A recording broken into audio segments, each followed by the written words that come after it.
Olá, vamos estudar os critérios para a prescrição dos anti-inflamatórios não esteroidais. Um dos critérios é a indicação terapêutica. Então, para que está sendo indicado esse anti-inflamatório não esteroidal? Ele está sendo indicado para o tratamento de dor, para o tratamento de inflamação, para o tratamento de febre. Então, a gente já viu que, por exemplo, paracetamol, dipirona, ibuprofeno não tem características diretas para ser utilizados como anti-inflamatório. Então, se o indivíduo, o usuário, ele tiver com característica de inflamação, esses serão, por exemplo, descartados para serem prescritos. Idade do usuário. É uma criança, então o ibuprofeno é um dos que está sendo mais prescritos para criança. Dipirona sempre utilizado, paracetamol muito utilizado também. É, para indivíduos mais velhos, depende das doenças concomitantes, depende do que ele apresenta.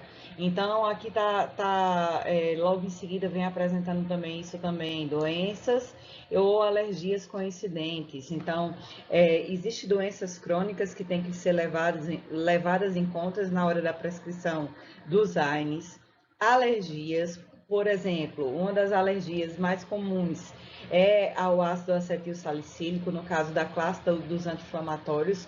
É muito comum existir usuários que apresentam alergia a esse fármaco, e quando o usuário apresenta alergia a esse fármaco, a probabilidade de apresentar alergia a outros fármacos dessa classe também é muito grande. Então, o ideal é utilizar outros fármacos, nesse caso, paracetamol ou dipirona são entre os demais o com menor probabilidade de apresentar efeito alérgico, e aí se utiliza doses menores. Então, nesse caso, sempre lembrar dessas características. Na questão de doenças coincidentes, também lembrar, a pessoa tá numa situação clínica, tem uma doença crônica.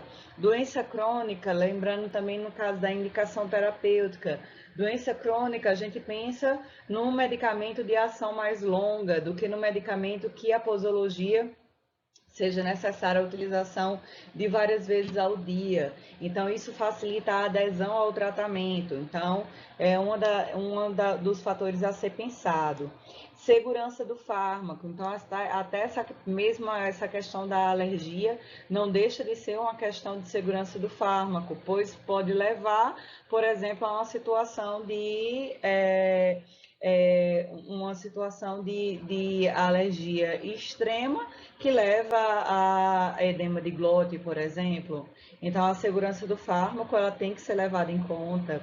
No caso do paciente com arbovirose, que a gente já comentou em vídeos anteriores, que, por exemplo, o ácido acetil salicílico pode prejudicar e a situação de hemorragia, porque o paciente com arbovirose já tem uma característica de ter um déficit de plaquetas, um déficit plaquetário. Então, o AS, por diminuir a atividade do tromboxano A2, por diminuir a quantidade de tromboxano A2 formado, então isso faz com que haja uma tendência a situações hemorrágicas. Então, dificulta a segurança do AS no caso de pacientes com arbovirose. Então, a segurança do fármaco ele tem que ser levada em conta também. Perfil de interação medicamentosa. Então, perfil de interação, isso serve para qualquer medicamento.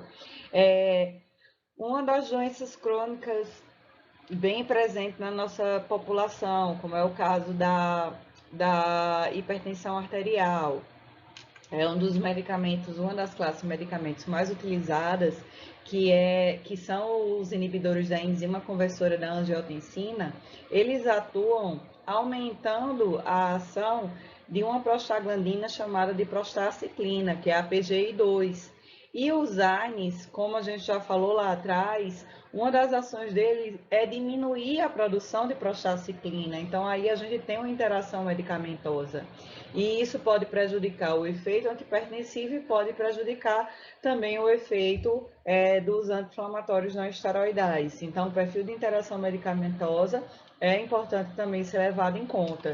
E o custo? E aí a gente pensa, o custo, o valor, sim, porque muitas vezes o paciente termina não aderindo ao medicamento devido ao alto custo dele. A gente falou, por exemplo, de medicamentos de tempo de meia-vida longo, como piroxicana, naproxeno, são medicamentos que são mais caros quando comparado com a dipirona, paracetamol. Então, depende da finalidade terapêutica que se quer. Se for analgesia, por exemplo, mas diclofenaco, quando comparado para uma propriedade anti-inflamatória, vai ser num custo menor quando comparado aos dois primeiros que eu comentei. Coxibes, de maneira geral, eles são de valor mais elevado. Então, o custo ele tem que ser levado em conta também, como todos os outros critérios que foi como tão importante como os outros critérios que foram falados anteriormente.